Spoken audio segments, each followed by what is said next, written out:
તમારા બાળકના પહેલા ધોરણમાં પ્રવેશ માટેના ઉંમરના જે કંઈક નવા નિયમો છે તેને ધ્યાનથી સમજી લો. જો બાળકની જન્મ તારીખ 1 જૂન 2018 હશે તો પણ તેને આ વર્ષે 2025માં પહેલા ધોરણમાં એડમિશન નહીં મળે.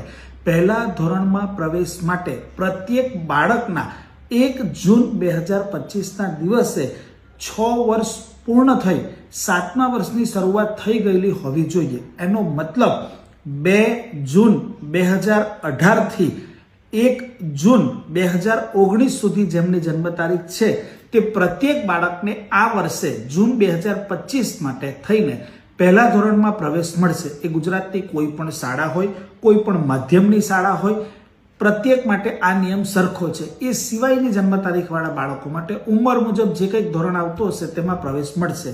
આમાં કોઈ પણ વ્યક્તિને એક પણ દિવસને આગળ પાછળ જન્મ તારીખ હોય તો તેમાં પ્રવેશ માટે છૂટ મળશે નહીં.